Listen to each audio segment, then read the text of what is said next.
Bids and Awards Committee for Security is being streamed live via our CAAP YouTube account. Please acknowledge once your name is called. For our chairman, Lieutenant Colonel Valentino Janela. In. Good Attorney afternoon. Lucas, our vice chairperson. Present online.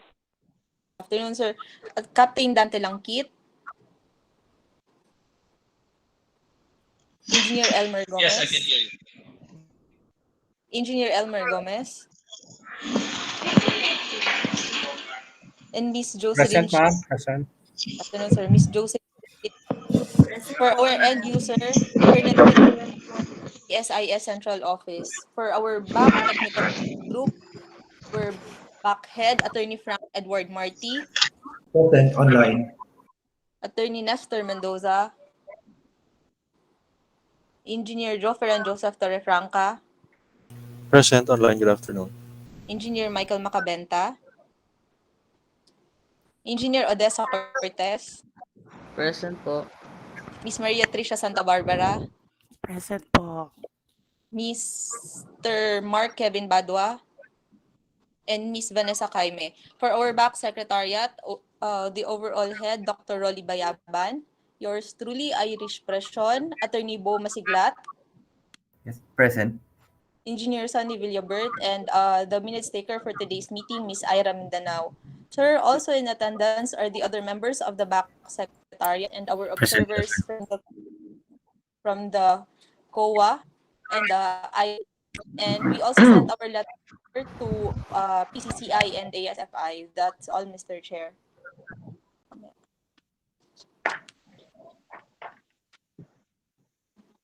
Okay, good afternoon, everyone. Well, this is the first meeting for the BAC security. Since we have the quorum, based on our agenda, there'll be a presentation of the BAC resolutions for the cancellations of the following projects. The first project is the provisions of security services requirements for CAAP main office and nearby facilities under 3-year service agreement and the amount of 45,432,823 pesos and 44 centavos. And the second provisions is for the security services requirement for CAAP Area 3 under a 3-year service agreement in the amount of 54,309,407 pesos and 04 centavos. And the third one is the provisions of security services requirements for CAAP Area 7 under a 3-year services agreement of 64,775,654 pesos and 64 centavos.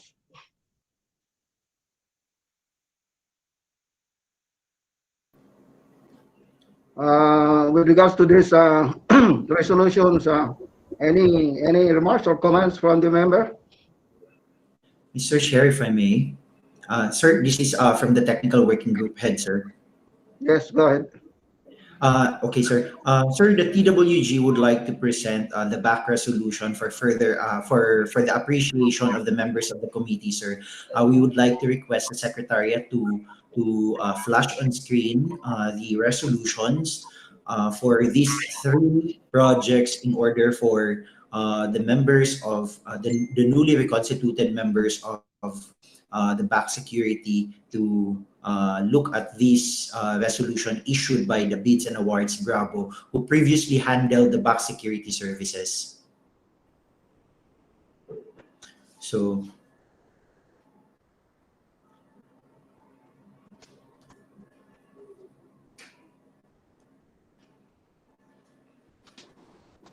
Sir, can you see my screen?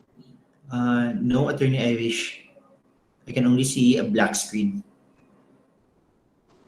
I will share.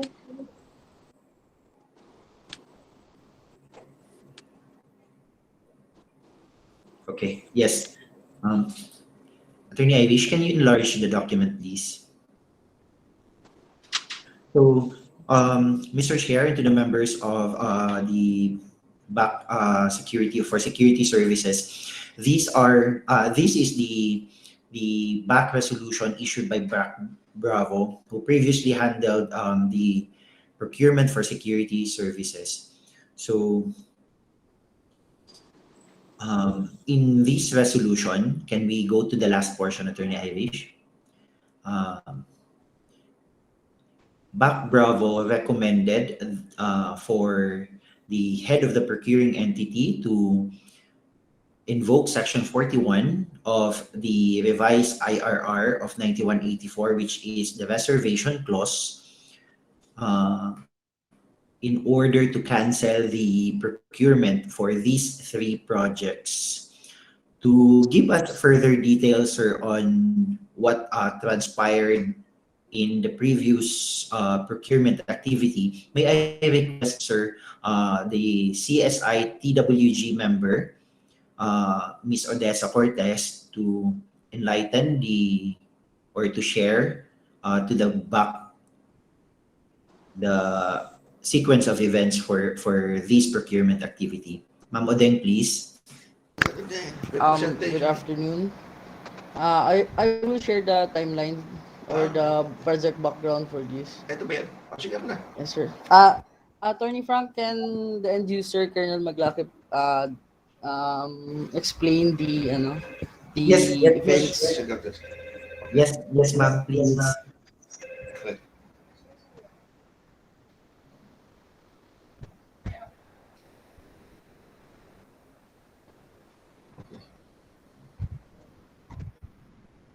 Mr. Chair, I'd like to give the background already for this provision for the security requirements for CAAP Area Center 3, 7, and the National Capital Region. As you can see, from my presentation, you can see the project timeline. Pre-procurement meeting was conducted by BAC Bravo then on May 24, 2021. As a result, it was resolved that the invitation to be posted in PhilJEPS and CAAP website, and that occurred on June 4, 2021. The following date, June 14 to 2021, the pre-bid conference was conducted for clarification and explanation of requirements of terms of reference and specifications stipulated in bidding documents. This was attended already by interested bidders. On June 16,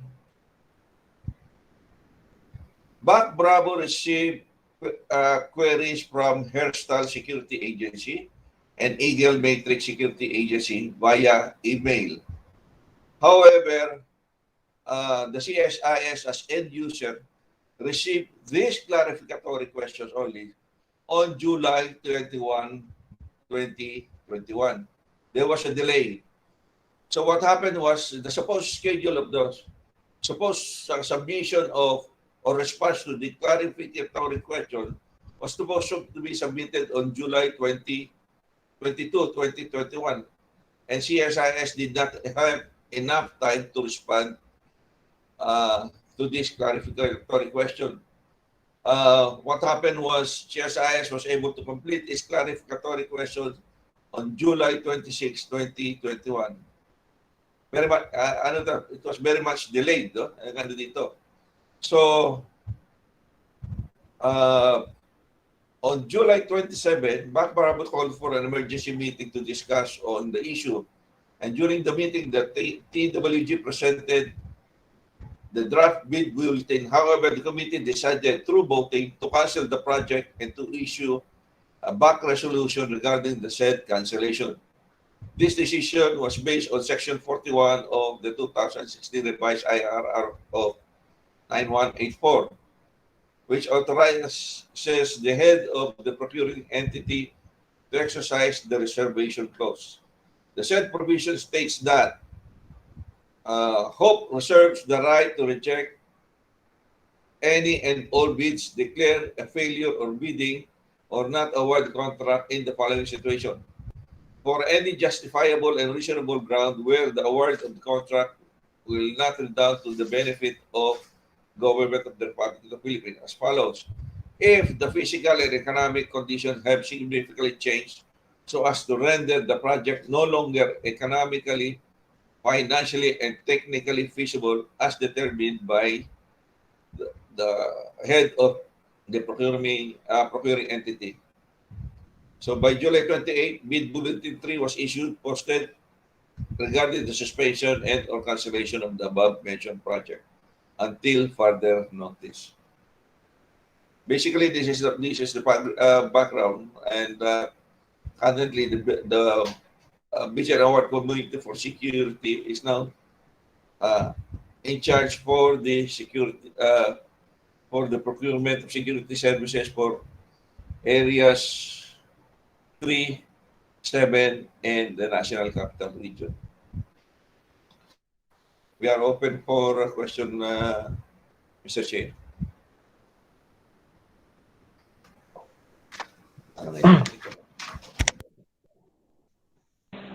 Mr. Chair, may I be allowed to speak and make some comments on the presentation? Yes, go ahead, Vice Chair. Yes, Mr. Chair. Mr. Chair, I just want to be clarified on the intention of the presentation. Is it just clearly for us to know the chronology and advise the group that the procurement was being cancelled? Because I understand that we're going to do the procurement now. So, is that it, Attorney Frank, to the Secretariat, to the CWD?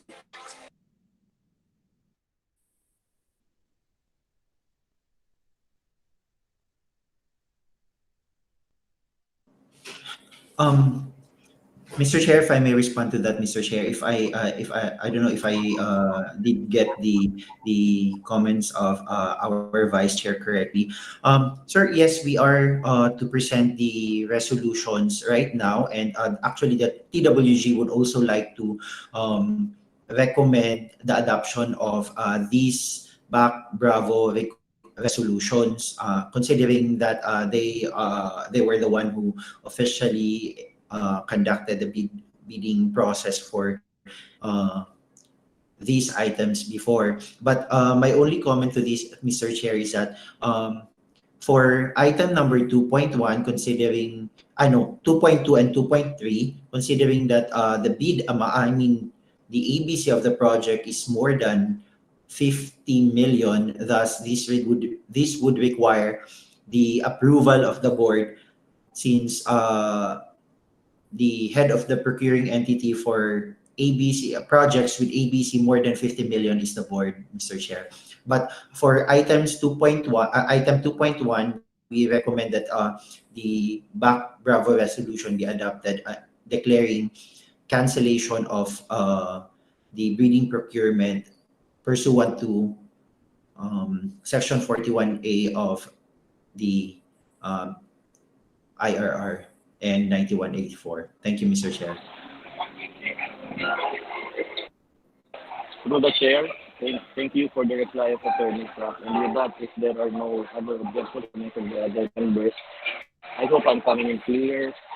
May I move that the recommendation of the TWD to adopt the recommendation of the end user to cancel the contract using the reservation clause and the reservations mentioned by the chair of the head of the TWD be adopted. Thank you, Mr. Chair.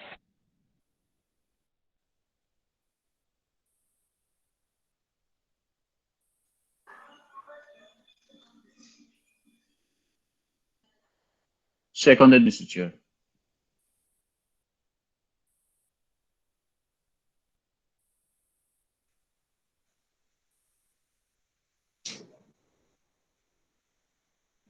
So what is that again? I was lost. Hindi ko masyadong marinig klaro yung recommendations ni Vice Chairman.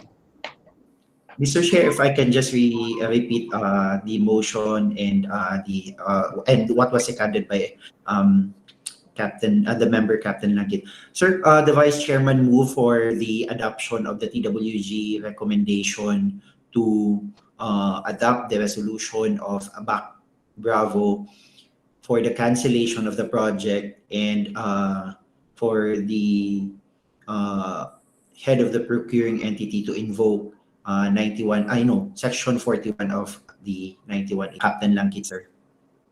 So since it has been recommended and seconded for the cancellations of the 3 projects for the security services.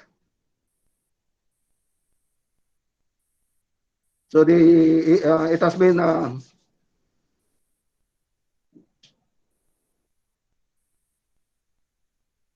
been duly recognized and approved for the cancellations of the 3 provisions for the security services. Thank you, Mr. Chair.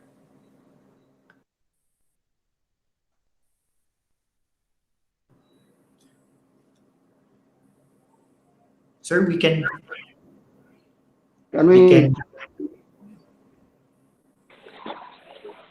think the chairman is having difficulty with his connection. If the chairman would approve, I'll take over and preside on the meeting. If that's okay, Colonel Balas. Yes, other than that, I'd like to give it to you for the for presiding this back meeting. Since I would like to ask also from you, since the DND is requesting for my presence in the meeting with regards to Lawag project, so it is most proper for you to preside the back security meeting. Thank you, Vice Chairman. Thank you. I will preside on the meeting going forward. If you attorney, let's continue the motion. I myself move seconded by Captain Fit. Considered carried. Let's move on to the next item on the agenda, please. Sir, the next agenda in the in our notice, sir, is the provision, the presentation for the BAC Bravo resolutions for the cancellation of the security services requirements for CAAP Area 3. Sir, actually, these are just the same BAC Bravo resolution, sir, for the CAAP main office and nearby facilities, CAAP Area 3 and CAAP Area 7, sir. Through the chair. All right. So, with the approval of the other members, can we dispense with the reading of the chronological timeline? I'm sure the contents are the same, and if Attorney Pratt and Attorney Iris can both affirm these are all recommended for cancellation and then posting. Is that the correct assumption? Through the chair. Mr. Chair. Ma'am Joyce, go ahead, please. Yes po, sir. Thank you. Sir, clarify ko lang po, yung resolution ng BAC Bravo, ni-recommend nila for cancellation, tama po? Sa HOPE? Yes, ma'am. Meron Yes, ma'am. po bang action ang HOPE?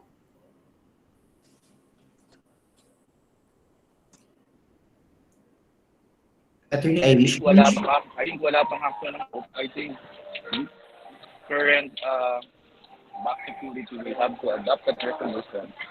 And then we will have to give it to HOPE. If it's below 50, it's the Director General. If it's above 50 million, then we have to submit it to the BAC, to the BAC board, right?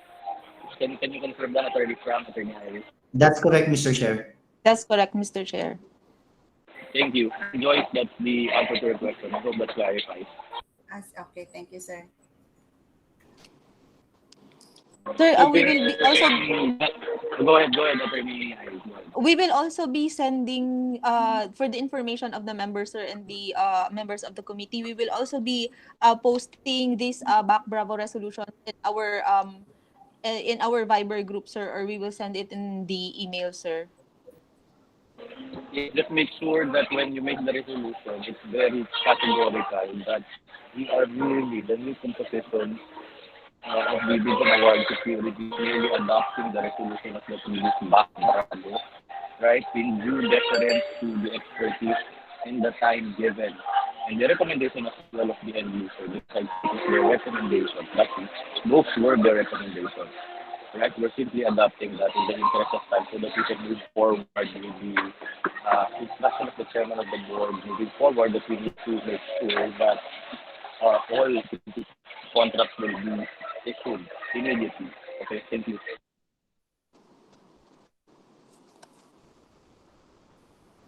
Yes, Mr. Chair, we will comply to that. All right. Uh, what are the areas that we're going to act on now for cancellation so that we can post the document? No. Cancel first, right? For hope.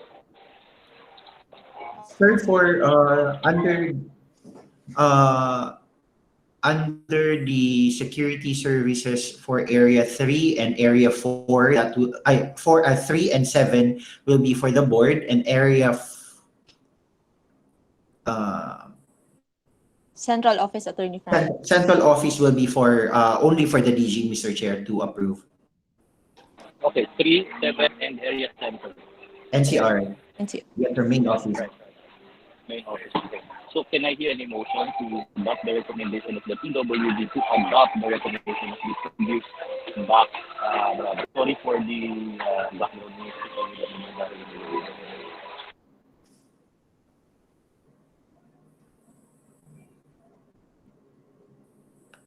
Any motion from the other members, please? Okay.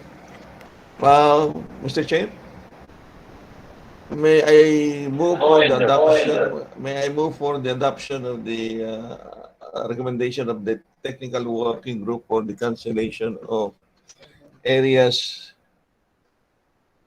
3 and 7 And our CAAP main office, sir. Admin. and for the CAAP NCR office. Okay.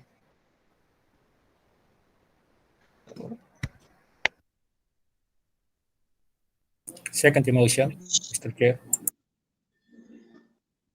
Thank you. There's a motion to second the motion. Next item, please. Thank you very much. So, just to summarize, 3 and 7 will be submitted to the host, which is the board for cancellation, and then for the area NCR and the head office, it's going to be submitted to the DG. Thank you. Next item, please. Sir, the next item will be the pre-procurement conference for the following projects. Sir, the one that we earlier canceled, sir, for areas 3, 7, and CAAP main office, sir. Go ahead. Okay. Sir, for the TWG presentation, it will be Ms. Odessa Cortez from the Technical Working Group CSIS will present the pre-procurement activities for these projects. Go ahead, Mamudeng.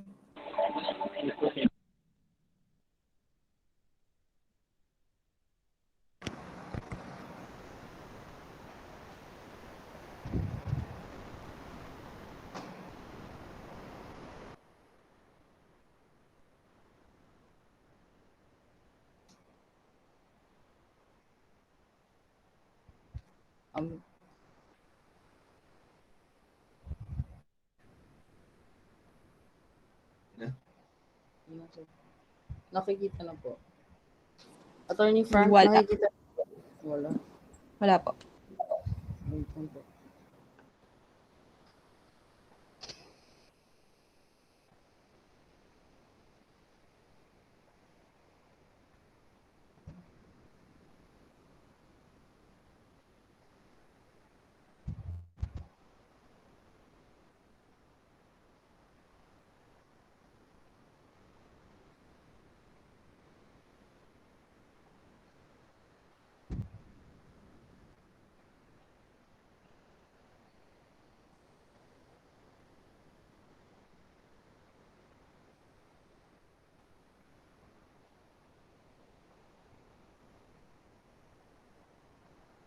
Ayan, attorney, kita na po. Yes po.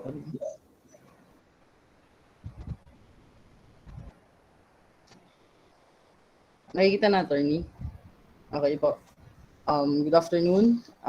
For the provision of security services requirements for CAAP main office and nearby facilities under a 3-year service agreement.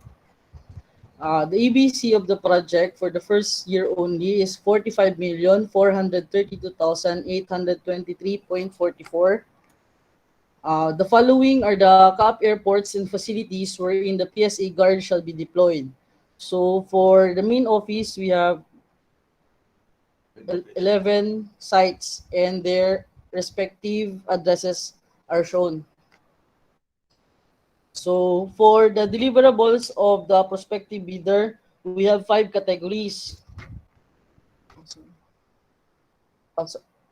Sorry po. We have 5 categories: the manpower requirements, the equipment requirements, the other requirements and activities, the qualification of the security personnel, and the other requirements. For the manpower requirements, as shown, for CAAP main office or CAAP main office and nearby facilities, we have a total of 43 guard posts with a total of 127 security guards. For the work shift schedule under the manpower requirements, we have 8-hour duty schedule. So, as shown. So, for the letter B, equipment requirements, we have 5 categories also: the firearms and ammunition, communication equipment, the motor-powered vehicles or the transportation equipment requirement, the other security requirements, and the individual security guard requirements. For firearms and ammunition, we have 2 firearms, the 9mm pistol and the 12GA shotgun. For the 9mm, we require 7 rounds per magazine, and for 12GA shotgun, 8 rounds per shotgun. The number of units is as shown. For the communication equipment, we have three types of requirement: the base radio, the handheld radio with accessories, and extra Sorry, extra sorry Ma'am Odeng. po. Naka-freeze po yung slides niyo po. Naka-freeze po yung slides niyo. Naka-freeze. Yan po, nagagalaw. Yan po.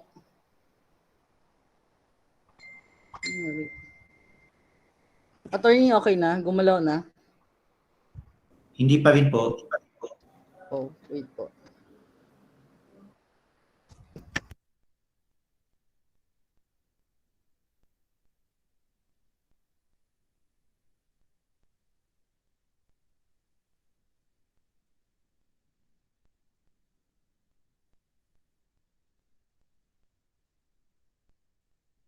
Okay na po. Yes, ma'am. Go ahead. Okay. For the, I'll go back with the communication equipment. We have the mobile or the base radio and handheld radio and cellular phone.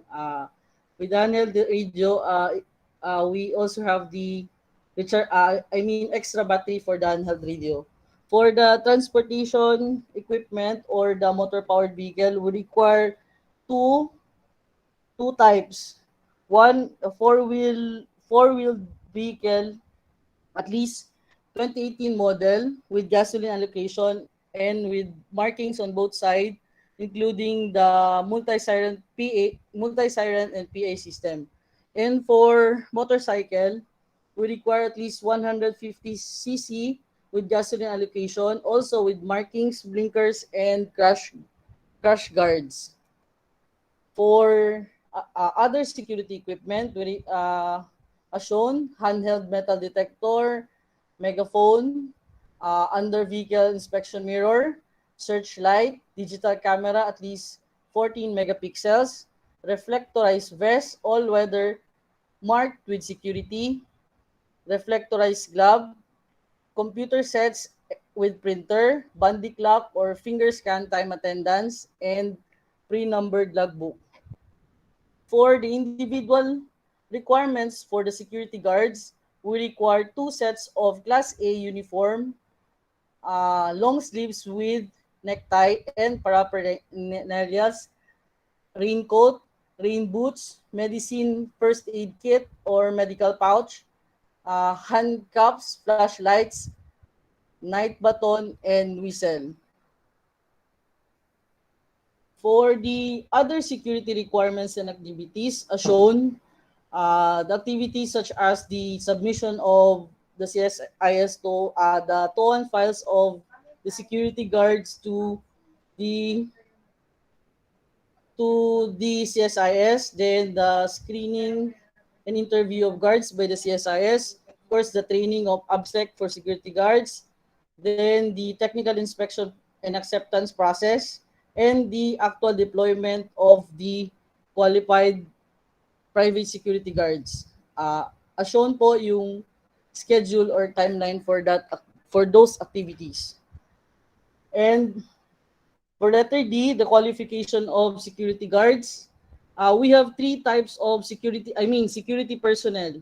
The detachment commander, the head guard or the chief in charge, and the security guards. I will only highlight the requirements for this detachment commander. As shown yung other requirements niya, but for the detachment commander, we requires a valid security license, a security officer license, and must have at least 5 years experience in operation. Also, another requirement that we included as per the National Civil Aviation Training Program is the Ishihara test. That the security, sir?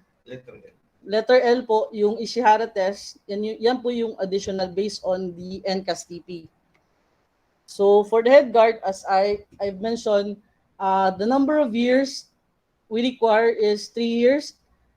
And same with the detachment commander, we require a security officer license and also the Ishihara test.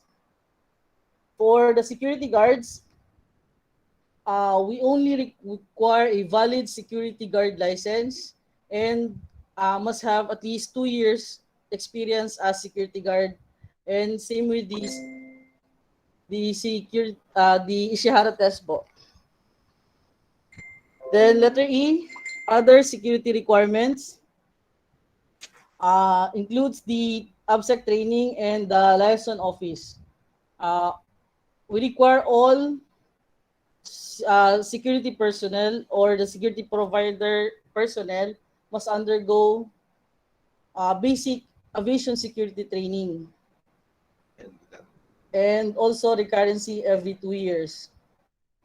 Also, we require the liaison office to be situated near any satellite airports or facilities with complete office equipment, consumable office supplies, and manned by an office clerk personnel at the company's expense 1 week prior to deployment. For number 4, these are the trainings that the agency must provide to their security guards, at least 2 of the listed trainings. For other security requirements, also we will require the bidder to conduct security survey and must submit a security survey report per airport or facility. Also, security plan per airport or facility.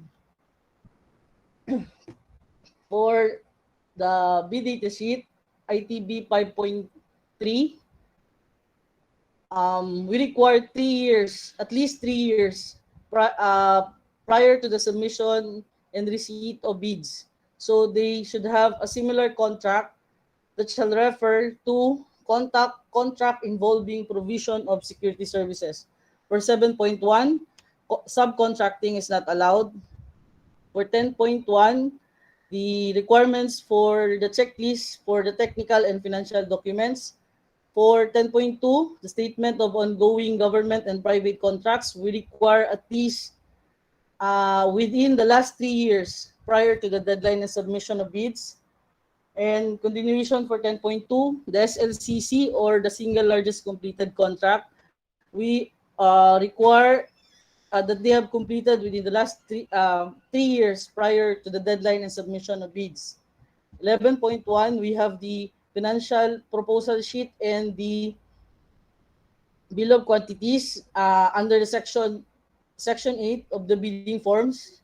The bidder cannot change or modify items, formulas, or amounts indicated in the BOQ. And lastly, for 11.3, bid exceeding the ABC of the project shall be disqualified. For ITB 19.3, for clarification regarding the ABC or the breakdown for the wages, agency fee, and VAT. As earlier said, the ABC of the project is 45,432,823.44 for NCR. And for 20.2, as shown, the requirements required during the to be submitted during the post-qual. For sections 5 of the SCC, DCC clause 2.1 at 2.2, as shown, the requirements for the billing.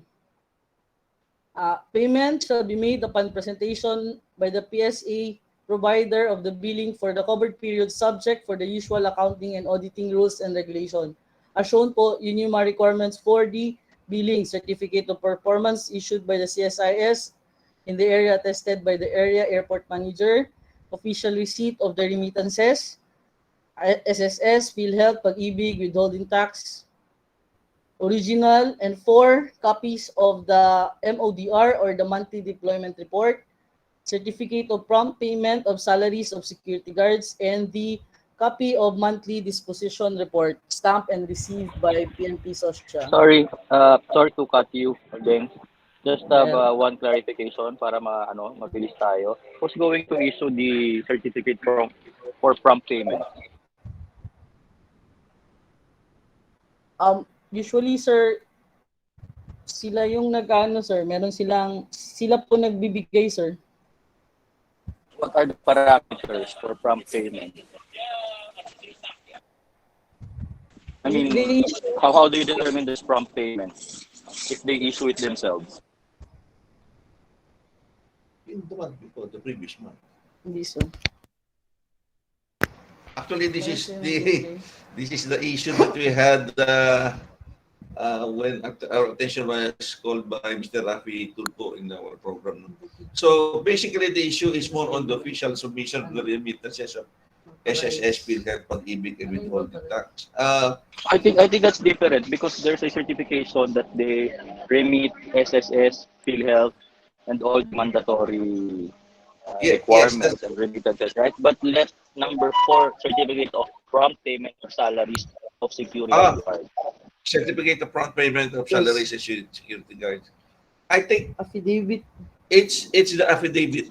Yes. So you make sure that you reflect that so that there will be no room for interpretation. Those sometimes are the issues that we are confronted with. That's why nagkaka-problema tayo. So please, whatever the intention good morning, in Ms. terms of reference, make sure that this reflects the intention and the spirit of the requirement. Otherwise, it will be open for interpretation. That's all. Thank you, Mr. Chair.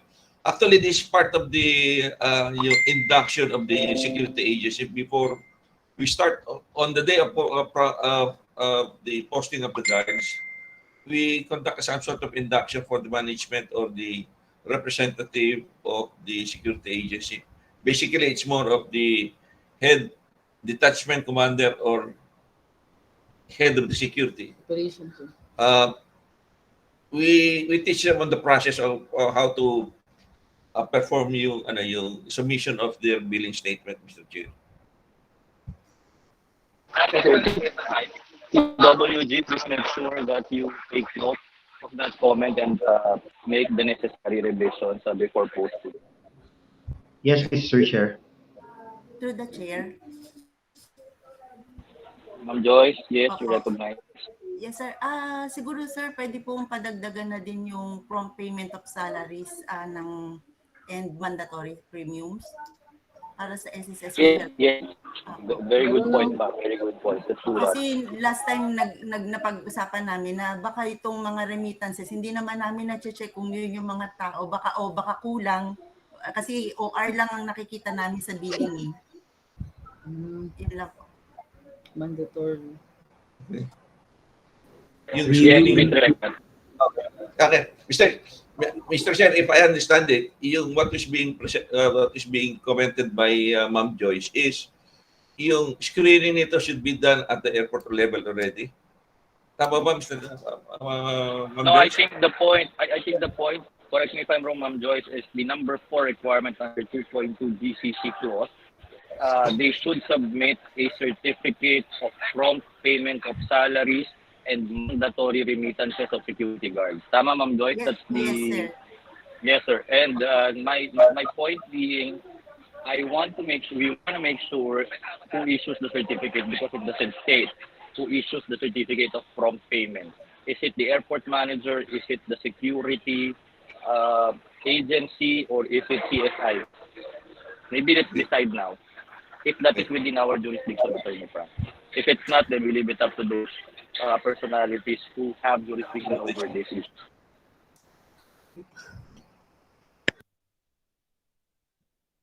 If I may suggest, Mr. Chair, we can just move on, and the TWG will take note on the comments, Mr. Chair, and make the necessary changes later on. Yes, that would be okay. Before posting, please have us read it first, okay? Because I'm actually thinking of if it is going to be to submit this for posting already. Just make sure that you advise the members of this particular item. Okay, Attorney Frank, thank you very much. Yes, sir. We will advise the committee, sir. Thank you, sir. And you To the said, chair. we noted and we submit to the wish of the chair. Through the chair. So, go ahead, Captain Dante. Yes, I also noticed here that what are listed are just the requirements, but we understand that certain procedures should be followed in the billing. So may I raise this issue that there should be a clear steps to be declared with the contracting parties, between the two contracting parties. Second is that even in this comment on the usual accounting and auditing rules and regulations, as much as possible, the contracting party should be abreast of those things, because in the Tulfu incident, the other party was stating that they have provided all the documents, while the other party claimed that the documents are not complete. So it has been raised earlier that this thing should be complete, but it can be inferred that even the procedure should be very clear in the to the contracting party, so that there will be no delay. And plus, as much as possible, this accounting and auditing rules and regulations should be also stated or duly informed to the service provider, not really after the not really during the back proceeding, but during or as soon as possible that they render the services. Thank you. I hope that I was clear on that the checklist should be provided to the service provider as regards to the exact steps. Second, on the requirements of the accounting and auditing rules and regulations, if we have. Otherwise, if these are not clear to us, we better draft these things and then provide the service providers. Thank you, Mr. Chair. Yes, thank you, Captain. Thank you, Captain Dante. I think we have the checklist. Prior to payment, they have to comply and submit all the necessary documentation. Please take note, end user, just maybe attach that as an addendum to the contract if it's not already included in the contract. That's a good point. We do not want to have a repeat of what happened and what's actually happening, because what's happening is our service providers normally just uh, getting other external offices to be their collecting agencies against CAAP. So what we can do is make sure that the checklists are clear and there's a collateral at the end that the non-submission of any would merit non-payment until and unless the documentations are complete and proper. Take note of that, please, and just let's comply. Thank you. We should admit to the chair. Thank you, Colonel. Thank you very much. So let's proceed. Then can you continue with your presentation, please? Thank you, sir. Unless there are other comments from the other members. If none, let's proceed so that we can continue with the presentation.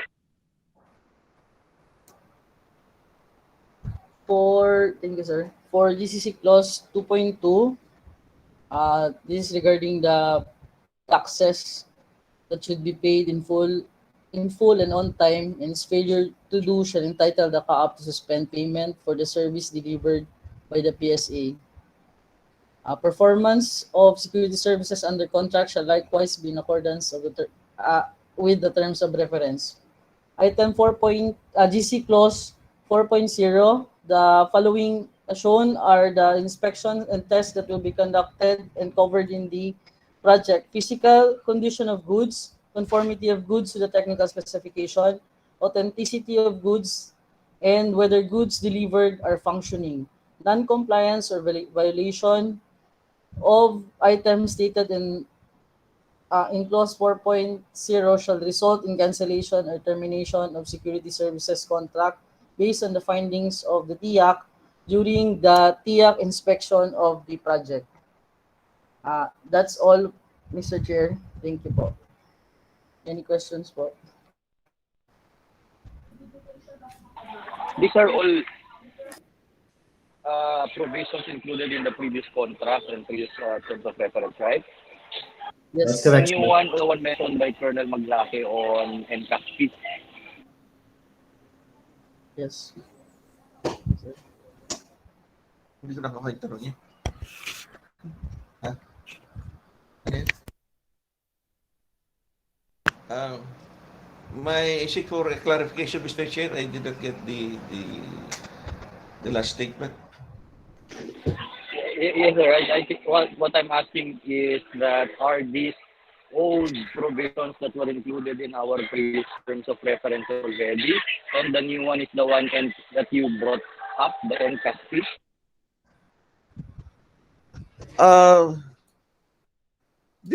This is exactly similar to what we have been prepared, Mr. Chair. These are all templated. Given the only difference are the wage rates, and of course, we incorporated already the last two issues, which is the submission of the monthly disposition report and the memorandum coming from the bidder that they are willing to subject themselves to due diligence, which is already being done during the PQB, Mr. Chair. All right, thank you very much, Sir Maglake. Thank you to the MU. Thank you for that confirmation, just for the peace of mind of the members, because we find that there's no reason actually to delay further the publication and posting, subject to the comments manifested by the members here. Thank you. To the chair. Yes, Ma'am Joyce, go ahead. Sir, ang question ko lang po yung nearby facilities. Hindi po ba pwedeng isulat kung ano-ano po itong mga nearby facilities na nakalagay lang siya nearby? Kasi naisip ko lang din pati baka may effect din to dun sa requested na mga motor vehicles na 4 kung kailangan bang kung saan naka-assign yung 4 na motor, yung motorcycle. I mean, yun po. Terms that was raised by Ma'am Jones, Mr. Chair. One is the availability of vehicle, and the other one is the proximity of the field office. Is that correct, Ma'am Joyce? Sir, ang question ko po, yung nearby facilities, baka po pwede po isulat mismo natin kung ano-ano po ito. Yeah, I think that's a good point. Let's just enumerate what are those nearby facilities. Kung hindi pa, but I think nakasulat yun. Mr. Chair, if I may, Go ahead, si Odeng. Odeng po. Ma'am Joyce, yung title Go niya ahead, go po, ahead. opo, Ma'am Joyce, yung title niya po, nearby facilities, pero naka-include, naka-ano po yun, naka-breakdown po yun sa ano po, kung ano-ano yung mga facilities o yung airports na saklaw nung ano po. Even sa kontrata po, naka-appear po kung ano-ano po yung mga ano po, mga enumerated po siya. Nearby facilities. Yun lang po. Thank you po. Okay, thank you. And just make sure na lang na nandun. And also, may question din ako regarding dun sa training. Ang sabi natin, ang certification na nagpa-training sila. Hindi yung mismong yung security guard ang nakapag-train. Yun ang ating requirement. Tayo magti-training, Ma'am Joyce, kasi sa requirement is those personnel performing security function or personnel whose place of work is in security restricted areas are required to undergo security training. Ngayon, meron double provision dito na yung training of this guard should be placed under the the expenses entailed and the hours required for this would be handled by the client. Hindi po natin pwedeng singilin sila for the security training. Okay po, sir. Hindi lang, sir, kin-clarify ko lang po. Meron kasing nasa slide kanina na nire-require natin yung security service na conduct sila ng training or sila undergo ng training. Pero I mean, hindi yung security guard yung nire-require natin na merong silang na-undergo na training. Tama po. Kung yung security guard meron ng training at current yon, hindi natin train. Pero normally or generally, tayo ang nagte-train at our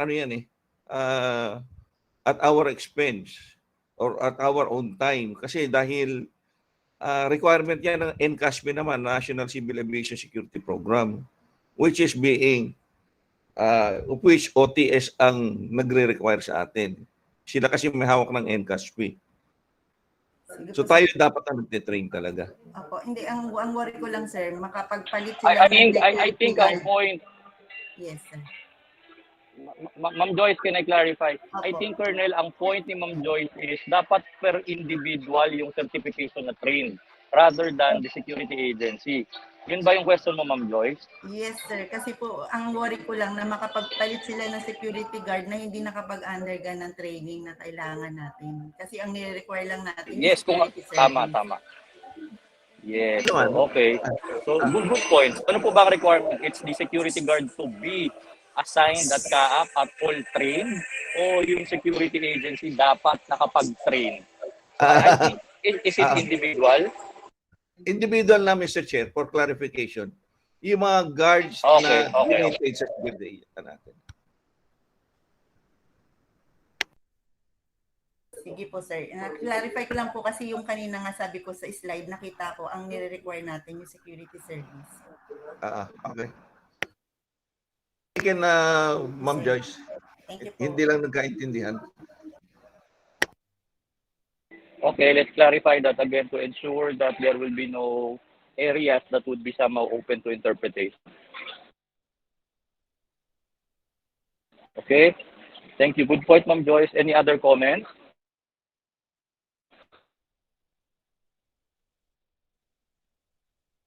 All right, I hear none. Can we proceed, Secretariat?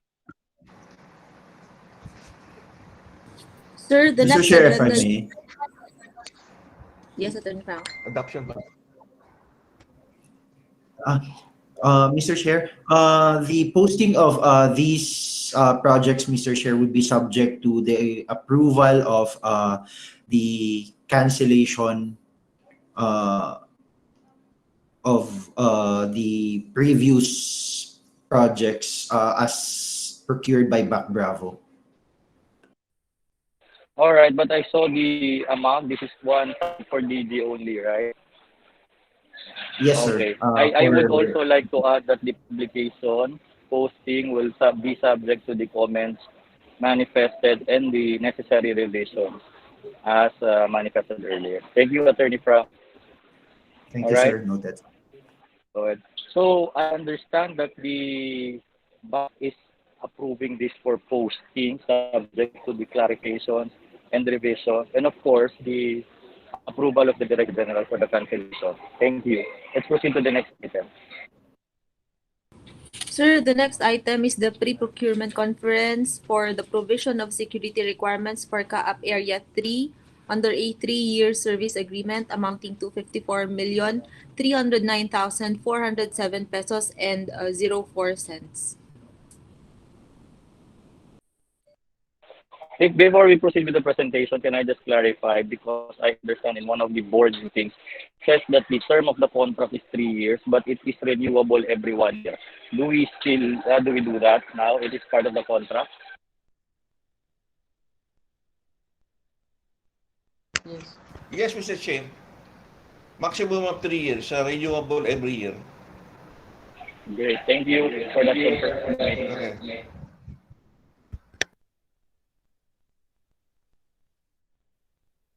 And the CSIS, ito bang ipipresent nyo pag walang mag-presented just now? Provision Opo, are yes. similarly including amount lang and ganun ba? Yun lang, template-wise. Exactly. Opo. Exactly, Mr. Chair. The difference is more on the wage rate at saka yung number of firearms. All right. Number of people. All right. In the interest of time, would the BAC members agree to waive the presentation and apply the comments previously given by the member to all the provisions that are supposed to be presented by the CSIS? Would that be okay in the interest of time? But if not, okay lang naman. Let's listen to the presentation once again. Ma'am Joyce, Captain Dante, and our members. Sir, I concur to your recommendation, sir. I second the motion. Sir. I have no objection, Your Mr. Chair. Great. Thank you very much. So that Area 3 and Area 7, right? Yes, sir. That's correct, sir. All right. Please make sure that you apply the comments strictly and revise accordingly, but this time be subject to the approval of the recommendations to cancel the previous procurement on the basis of reservation clause by the CAAP board. Please ask the corporate secretary to include this in the agenda. Thank you very much.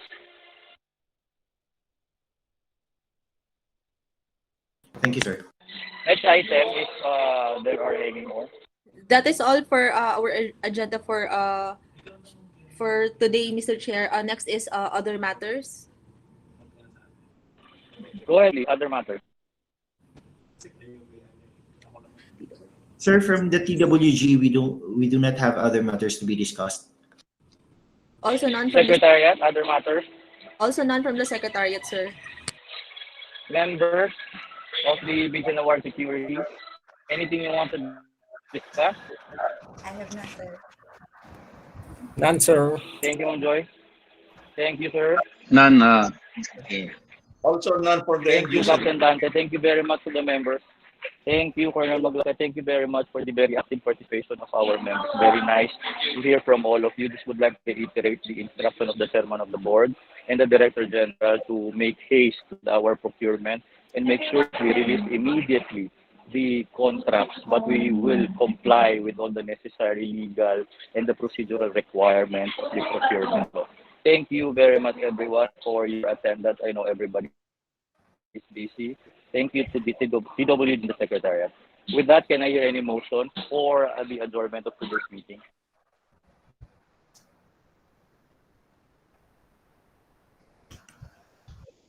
Mr. Chair, I move for the adjournment of today's meeting. I second the motion. Mr. Thank Chair. you, Captain Dante. Thank you, Colonel Hill. There's a motion to adjourn, duly seconded. Motion is carried. Thank you very much, everyone. Let's continue to make case and ensure that the procurement will be fast-tracked for the purposes of making sure that our security contract will be issued immediately. Thank you. Have a good day. Maraming salamat po sa inyong lahat. See you at the office. Thank Thank you, you. sir. Salamat po. Thank you. Thank you. Thank you. Thank you, everyone.